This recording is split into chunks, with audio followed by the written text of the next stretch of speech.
মন্ডলী আসসালামু আলাইকুম। গ্রিন আর্কিটেক্টের পক্ষ থেকে আমি ইঞ্জিনিয়ার টুটুল আপনাকে অনেক অনেক অভিনন্দন এবং শুভেচ্ছা জানিয়ে আজকে মাত্র 3 শতক জমিতে একটি 2 ইউনিট 6 তলা বাড়ির প্ল্যান ডিজাইন আমি আপনাদের মাঝে তুলে ধরার চেষ্টা করব।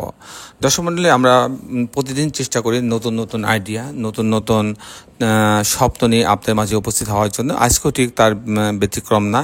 ঠিক তেমনই একটি অসাধারণ একটি বাড়ির ডিজাইন নিয়ে আমরা আপনাদের মাঝে উপস্থিত হয়েছি। বাড়িটি অনেক লম্বা জায়গার উপরে করা, তো মাঝখানে সিঁড়ি দিয়ে 2টা ইউনিটকে স্কোয়ার করা হয়েছে। এর জন্য সুবিধা হয়েছে যে মাঝখানে সিঁড়ি দেওয়াতে 2টা এই বাড়িটা লম্বা মনে হচ্ছে না। তো দর্শক মণ্ডলী, আমরা সর্বদা চেষ্টা করি আমাদের আর্কিটেক্ট টিম নিয়ে আপনাদের স্বপ্ন পূরণের জন্য কাজ করার জন্য। যে বাড়িটা 3D মডেলটা কীভাবে করা হয়েছে, জানলাগুলো কেমন দেওয়া হয়েছে, দরজাগুলো দেওয়া হয়েছে কেমন। আপনি জানেন যে আমরা সবসময় আমরা ছাদটাকে রুফটপটাকে অসাধারণ ডেকোরেশন করে দিয়ে থাকি। এবারে ঠিক রুফটপকেও ঠিক তেমনই অসাধারণ সুন্দর করে সাজানো হয়েছে। একদিকে যেমন পর্যাপ্ত গাছ লাগানো প্রভিশন আছে, বাচ্চাদের খেলার জায়গা আছে, বড়দের বসার জায়গা আছে, গ্রিন জোন আছে, সব মিলাই কিন্তু আমরা চেষ্টা করেছি অসাধারণ সুন্দর করে আমরা এই রুফটপকে সাজানোর জন্য। দর্শক মণ্ডলী, আমি কিছুক্ষণের মধ্যে আর্কিটেকচারাল ড্রয়িংয়ে আপনাকে নিয়ে যাব। আমি আপনাদের সঙ্গে আছি, আমি ইঞ্জিনিয়ার টুটুল।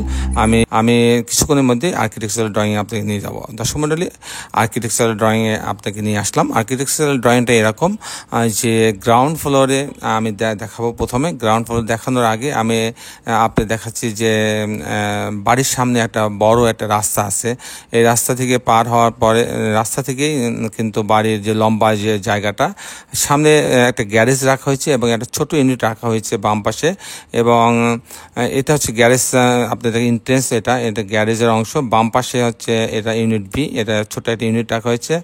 আর যখন আমি একটা কমন টয়লেটও রাখা আছে। সিঁড়ি দিয়ে যখন ইউনিট এতে যাব তখন এটা 2 বেডরুমের একটা ইউনিট রাখা হয়েছে। তো দর্শক মণ্ডলী, আমি মূলত টিপিক্যাল ফ্লোর প্ল্যানটা আপনাকে দেখানোর চেষ্টা করব। কীভাবে টিপিক্যাল ফ্লোর প্ল্যানের ডিজাইনটা তৈরি করা হয়েছে সেটা আমি দেখানোর চেষ্টা করব।